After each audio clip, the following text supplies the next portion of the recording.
Hello students, ये video जो आप देखने जा रहे हो ये वीडियो हमारे ऑनलाइन कोर्स का एक डेमो लेक्चर है और आप अगर चाहते हैं कि आपका पूरा कंसेप्ट क्लियर हो तो इस वीडियो को पूरा एंड तक देखिए। Hello students, welcome back to our lectures. Myself Madhuri Lolekar going to start with lesson number 4। Lesson number 4 स्टार्ट करने से पहले हम लोगों को पता है ये इलेक्ट्रिक करंट होता क्या है। इलेक्ट्रिक करंट मतलब क्या? हमारा लाइफ इलेक्ट्रिक करंट, अपना लाइफ करंट या इलेक्ट्रिसिटी के बगैर एकदम सुनसान है। 5 मिनट के लिए भी अगर लाइट चला जाए तो हम लोग बेचैन हो जाते हैं। हम लोगों ने लाइट चले जाने के बाद में उसका जो रिप्लेसमेंट किया है वो किया है इन्वर्टर से, वो किया है जनरेटर से। मतलब इलेक्ट्रिसिटी या इलेक्ट्रिक करंट को हम लोगों ने अलग अलग तरीके से यूज़ किया है। घर में रेफ्रिजरेटर है, एसीज है, बहुत सारे लग्जरियस आइटम्स को हम लोगों ने खरीदा है। मतलब लेबोरियस वर्क जो है वो इलेक्ट्रिसिटी के वजह से अपना शॉर्ट में होते जा रहा है। हम लोगों ने ओवन खरीदा है जिससे अपने को बार बार गैस जलाने की ज़रूरत नहीं, ओवन में इलेक्ट्रिसिटी पास किया तो अपने को गर्म करके आ जाता है। तो इस इलेक्ट्रिसिटी, इस इलेक्ट्रिक करंट का क्या क्या है, इस चैप्टर में we are going to study 3 topics. 3 topics अपने को इस चैप्टर में पढ़ने हैं। पहला टॉपिक है energy transfer in electric circuit. Energy transfer in electric circuit. इसमें हम लोग पढ़ने वाले हैं कि इलेक्ट्रिक सर्किट में एनर्जी कैसे ट्रांसफर होती है, कैसे इलेक्ट्रिक सर्किट तैयार होता है, इलेक्ट्रिक सर्किट को ऑन करने के लिए या उसमें एनर्जी भरने के लिए अपने को क्या क्या कंडीशंस अप्लाई करने पड़ते हैं। दूसरा हम लोग देखने वाले हैं heating effect of electric current. ये टॉपिक है heating effect of electric current. इसका मतलब क्या है? Heating effect, electric current pass करने के बाद में हीटिंग इफेक्ट आता है। फॉर एग्जाम्पल अपना ओवन है, अपना गीज़र है, अपना इलेक्ट्रिक आयरन है, जिसमें इलेक्ट्रिक करंट पास करने के बाद में we find that there is a heating effect. Heating effect मतलब चीज़ें गर्म हो जाती है, ओवन गर्म हो जाता है, इस्त्री गर्म हो जाता है, गीज़र में से गर्म पानी आने लगता है। मतलब इलेक्ट्रिक करंट पास करने के बाद में जहाँ पे अपने को हीटिंग इफेक्ट मिलता है, जैसे कि इलेक्ट्रिक टोस्टर है, वहाँ पे we are going to study वो कैसे होता है heating effect of electric current. तीसरा हम लोग देखने वाले हैं magnetic effect of electric current.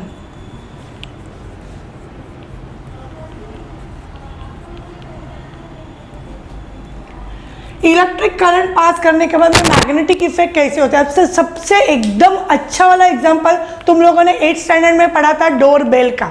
Door bell का कैसा प्रोसीजर होता है, कैसा सिस्टम होता है, एक स्कीमेटिक डायग्राम तुम लोगों को 8th स्टैंडर्ड में दिया गया था।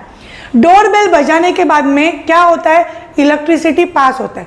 इलेक्ट्रिसिटी पास होने के बाद में वो जो आर्मेचर रहता है उसके अंदर का वो क्या बन जाता है, वो मैग्नेट बन जाता है। और गोंग जो मेटल का है वो उस मैग्नेट की तरफ खींचता है और वो गोंग उस मेटल के ऊपर, उस आर्मेचर के ऊपर क्या होता है, बजता है और बेल बज जाती है। जैसे ही तुम लोग डोरबेल से हाथ निकाल लेते हो तो तुम लोग देखते हो कि डोरबेल बंद हो जाती है। क्यों? क्योंकि वो जो टेम्पररी मैग्नेट हुआ था वो अभी वापस आर्मेचर में कन्वर्ट हो गया और फिर वो गोंग पीछे हट गया। तो इसी तरह we are going to study magnetic effect of electric current. इस लेसन में हम लोग इलेक्ट्रिक मोटर, इलेक्ट्रिक जनरेटर, ये 2 बहुत ही इंपॉर्टेंट डिवाइस सीखने वाले हैं। वो कैसे बनाते हैं, उसका कैसा सिस्टम है, उसको कैसे चलाते हैं, उसका कंस्ट्रक्शन क्या है, उसका वर्किंग क्या है, उसका प्रिंसिपल क्या है। तो ये सब चीज़ें हम लोगों को बहुत ही इंटरेस्टिंग लेसन है बच्चों, जो तुम लोग रोज़ रोज़ देखते हो बट तुमको उसका नॉलेज नहीं रहता है। घर में अर्थिंग क्यों चाहिए, घर में ओवरलोड किसके वजह से हो सकता है, ये सब नॉलेज अपने को होने की ज़रूरत है। शॉर्ट सर्किटिंग क्यों होता है, ये पूरा हम लोग इस लेसन में पढ़ने वाले। And that the lesson name is effects of electric current. Electric current के इफेक्ट्स, तो ये तीनों हम लोग इस चैप्टर में पढ़ने वाले हैं। बहुत सारा घरेलू मतलब डोमेस्टिक नॉलेज जो है वो अपने को इस लेसन में समझ में आने वाला है। तो to start with, let us start with some questions. Okay, यहाँ पे ये लेसन अपना पेज नंबर 47 पे है। सो दिस फोर्थ लेसन ये बहुत ही इम्पोर्टेंट और बहुत ही अच्छा लेसन है। 5 मार्क्स के क्वेश्चंस इस लेसन में से आ सकते हैं। तो जैसे कि electric motor, electric generator, working, construction and principle along with diagram. तो ये मैं तुम लोगों को टाइम टू टाइम बताते जाऊंगी। पूरा वीडियो इस लेसन का देखते रहो ताकि तुम लोगों को पूरा टॉपिक्स कौन से इस लेसन में इंपॉर्टेंट है वो समझ में आएंगे। How do we decide that a given material is a good conductor of electricity or is an insulator? कोई भी मटेरियल गुड कंडक्टर है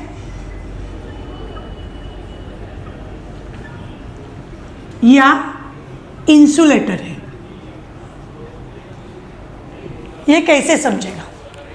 कोई भी मटेरियल गुड कंडक्टर है कि इंसुलेटर है, ये कैसे समझेगा? तो उसके रेजिस्टेंस के वैल्यू से, लास्ट ईयर हम लोगों ने ये पढ़ा है, उसके रेजिस्टेंस के वैल्यू से। अगर रेजिस्टेंस कम है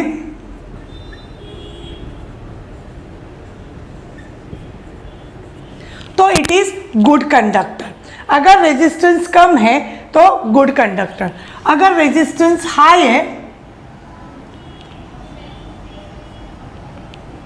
तो इंसुलेटर। समझ में आ रहा है? तो अपने को कोई भी सब्सटेंस, दिया हुआ सब्सटेंस गुड कंडक्टर है कि इंसुलेटर है, वो उसके रेजिस्टेंस वैल्यू से समझ में आता है। अगर रेजिस्टेंस वैल्यू मतलब क्या?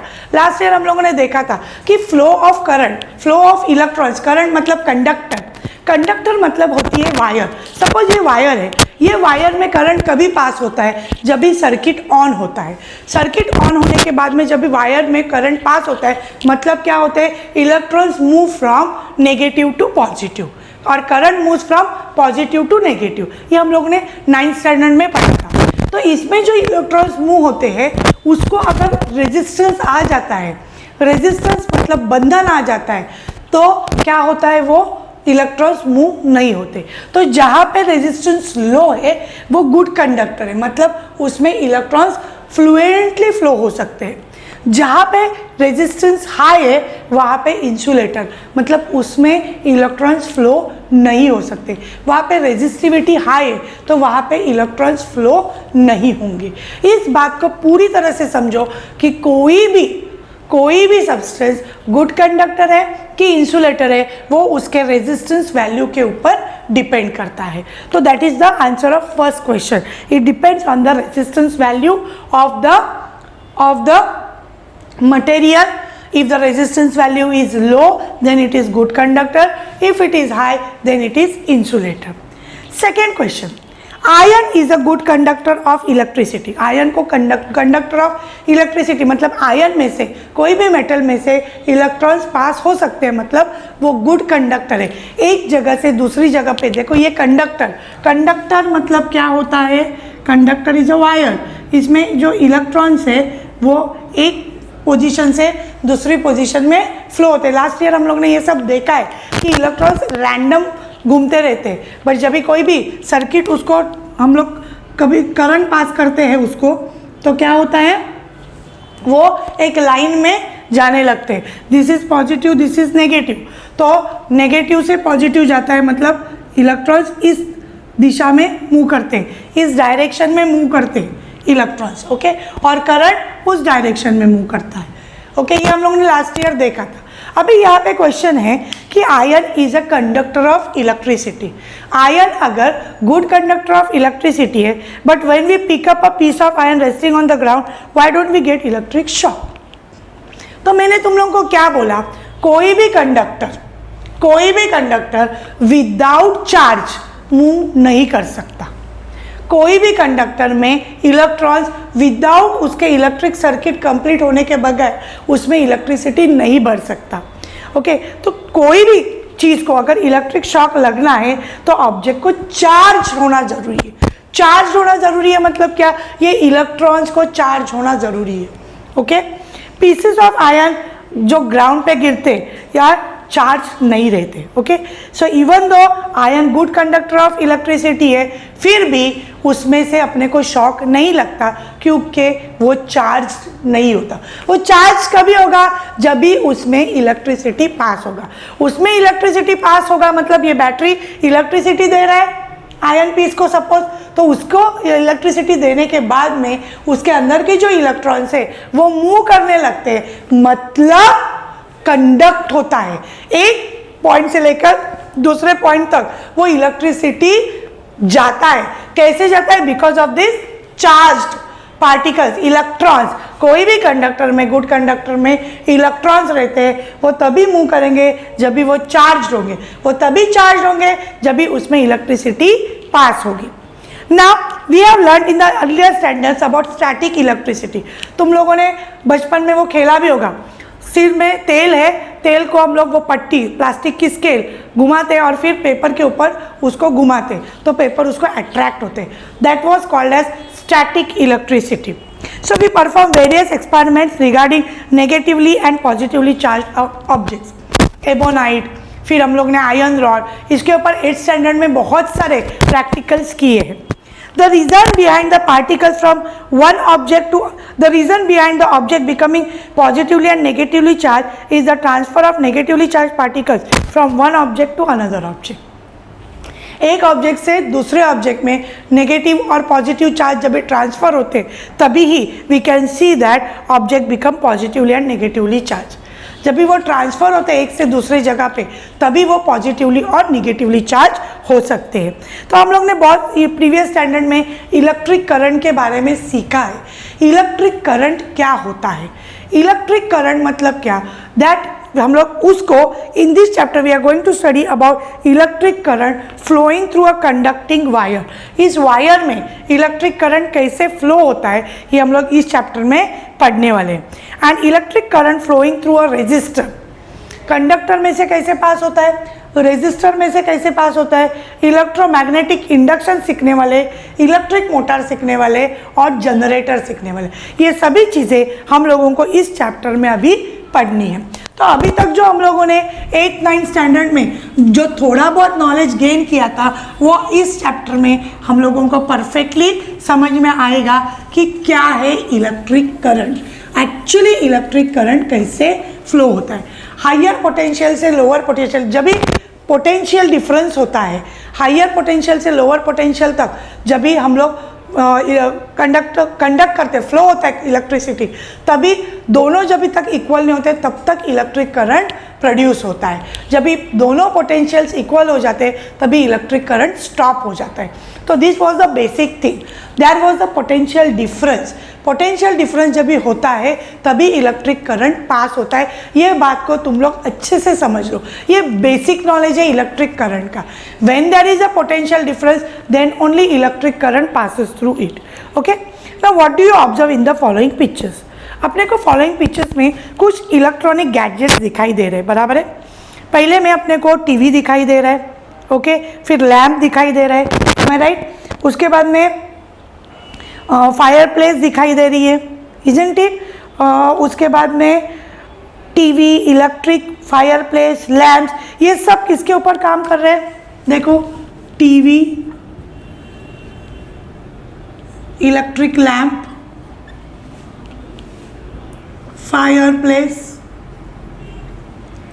ये सब तीनों जो है ये किसके ऊपर काम कर रहे हैं? They are working on electric current. Electric current के वजह से ये जो फायर प्लेस बनाई गई है वो इलेक्ट्रिक करंट से, घर पे कोयला नहीं जला सकते, वो इलेक्ट्रिक करंट से सब बनाया गया है।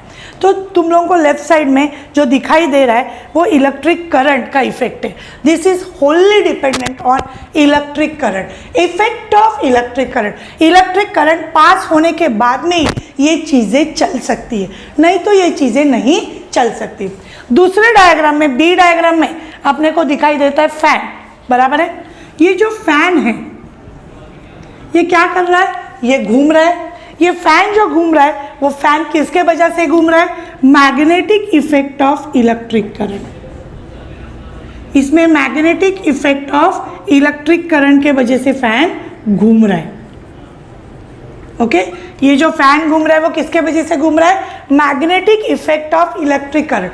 फर्स्ट में हम लोगों को टीवी, इलेक्ट्रिक लैंप और फायर प्लेस जो दिखाई दे रहे हैं वो सिर्फ और सिर्फ इलेक्ट्रिक करंट पास, एक बटन दबाया इलेक्ट्रिक करंट पास हो गया, ये चालू हो गया।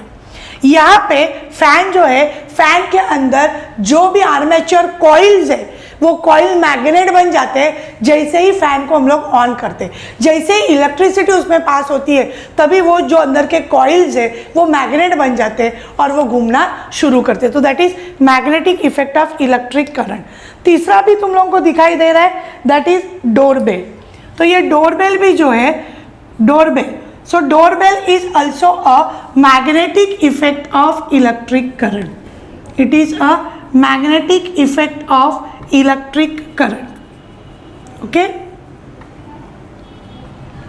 सो इन दिस वे हम लोगों ने 3 डायग्राम्स देखे। ये तीनों डायग्राम में अपने को समझ में आ रहा है कि पहला जो है वो पूरी तरह से इलेक्ट्रिक करंट के ऊपर डिपेंड है, सेकेंड और थर्ड जो है वो magnetic effect of electric current है। इसका मतलब मैंने तुम लोगों को शुरू में बताया कि इलेक्ट्रिक करंट पास होने के बाद में अंदर का जो कॉइल या कोई भी आर्मेचर जो मेटल का थिंग है, आयन का थिंग है, वो क्या बन जाता है, वो मैग्नेट बन जाता है। और वो मैग्नेट बनने के वजह से उसमें वो उसका वर्किंग होता है, जैसे कि डोरबेल और फैन। ओके, तो हम लोग अभी देखेंगे energy transfer in an electric circuit. So all this वे आर बेसिक थिंग्स जो हम लोगों ने अभी तक देखे। नाउ हम लोग आगे का टॉपिक जो शुरू कर रहे हैं, energy transfer in electric circuit. Let us see first topic. 3 topic सीखने वाले हैं, energy transfer, second heating effect और थर्ड मैग्नेटिक इफेक्ट। तो ये जो पहला टॉपिक है energy transfer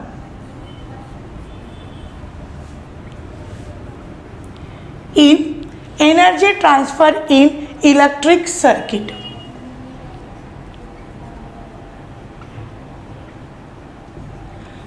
Now this is the first topic we are going to study here. ये टॉपिक में से अपने को सम्स और डेफिनेशंस पूछे जाते हैं। लेट अस सी, कुछ मटेरियल दिए, connecting wires, electric cells, electrical resistance, volt meter, ammeter और प्लग की अपने को कनेक्ट करना है इस तरीके से। लेट अस सी, ये हम लोग डायग्राम निकालते हैं। ओके, दिस इज योर की, इसको कहा जाता है की, ये हम लोगों को ऑलरेडी पता है। ओके, फिर यहाँ से जो है वो रेजिस्टेंस है। ओके, उसके बाद में ये जो है अपना स्केमेटिक डायग्राम है, यहाँ से जो है वो बैटरी है। एक से ज़्यादा अगर सेल्स है तो that is called as battery. एक पॉजिटिव होना चाहिए, एक नेगेटिव। छोटा वाला नेगेटिव कहा जाता है, बड़ा वाला पॉजिटिव कहा जाता है। और इस तरीके से ये अपना आउटर डायग्राम तैयार हो गया। अभी अंदर के अंदर हम लोगों ने देखा है कि 2 वोल्ट मीटर्स, मतलब VAB, और दूसरा है V। ओके, तो इस तरीके से we are going to consider here this diagram. ये एक्सपेरिमेंटल नोटिफिकेशन देखना है अपने को, इसको अच्छे से समझना है। ओके, टेक्सचुअल ही लेती हूँ ताकि तुम लोगों को अच्छे से समझ ले। This is point A, this is point B and this is called as resistance. इसमें ammeter, positive, negative, okay, ammeter लगाया गया है। नाउ यू ऑल नो कि एम मीटर क्या मेजर करता है, एम मीटर करंट मेजर करता है। तो करंट जो है, करंट हमेशा पॉजिटिव टू नेगेटिव फ्लो होता है। ये बात ध्यान में रखो। कंडक्टर में इलेक्ट्रॉन्स रहते हैं। कौन से चार्ज है? इलेक्ट्रॉन्स है। इलेक्ट्रॉन्स नेगेटिवली चार्ज है, इसके इलेक्ट्रॉन्स हमेशा नेगेटिव से पॉजिटिव जाता है और करंट हमेशा पॉजिटिव से नेगेटिव जाता है। ये ध्यान में रखो। Electrons flow from negative to positive and current flows from positive to negative। ये बात ध्यान में रखो। तो करंट कैसे फ्लो होगा? ऐसे फ्लो होगा। ओके, ऐसे फ्लो होगा। This is I. I is called as current and V is called as potential difference. What is I here? I को हम लोग करंट कहते हैं और V को हम लोग पोटेंशियल डिफरेंस कहते हैं। Okay, current is measured in amperes and potential difference is measured in volts. तो हम लोग देखते हैं यहाँ पे क्या बताए। Connect the circuit as shown in the figure, इस फिगर के जैसा सर्किट को कनेक्ट करो। Okay, after taking the components with proper values, measure the current I. अपने को क्या करना है, करंट आई मेजर करना है। करंट हम लोग कहाँ पे मेजर करेंगे बच्चों, करंट हम लोग एमीटर में मेजर करेंगे, इसका रीडिंग अपने को मेजर करना है। Okay, also measure the potential difference VAB between the two ends A and B of the resistor। VAB potential difference अपने को कहाँ पे मेजर करना है, वोल्ट मीटर में मेजर करना है। VAB और I करंट, ये दोनों अपने को मेजर करने हैं, जो कि अपने पास दोनों डिवाइस है। एमीटर करंट मेजर करता है और volt meter potential difference measure करता है। एमीटर क्या मेजर करता है बच्चों, एमीटर करंट मेजर करता है। ओके, अपना बुखार जो है, अपना बुखार जैसे थर्मोमीटर मेजर करता है, उसी तरह ये एमीटर करंट को मेजर करता है। कितना करंट पास हो गया, कितना पोटेंशियल डिफरेंस है या कितना, वो कौन मेजर करता है, वोल्ट मीटर मेजर करता है। समझ में आ रहा है? Okay, the potential at A is higher than the potential at B as the point A is connected to the positive electron। अभी A जो है, A वाला पॉइंट जो है वो हाइयर पोटेंशियल में है।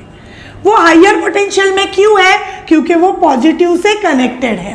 देखो ये सब भी बातें बहुत ही बेसिक है। कोई भी पोटेंशियल, हाइयर पोटेंशियल से कोई भी पॉइंट अगर कनेक्ट होता है तो वो हाइयर, तो वो पॉजिटिव होता है। मतलब पॉजिटिव से अगर कनेक्ट है तो हाइयर पोटेंशियल, और बी जो है वो लोअर पोटेंशियल है, क्योंकि वो निगेटिव से कनेक्टेड है। ए हाइयर पोटेंशियल वाला पॉइंट है और बी लोअर पोटेंशियल वाला। ए हाइयर पोटेंशियल वाला क्यों है, क्योंकि A is connected with the positive terminal and B is connected with the negative terminal, इसके लिए लोअर पोटेंशियल। और मैंने तुम लोगों को क्या बताया कि जब भी पोटेंशियल डिफरेंस होता है तभी ही करंट फ्लो होता है। अगर पोटेंशियल डिफरेंस नहीं है तो करंट फ्लो नहीं होता।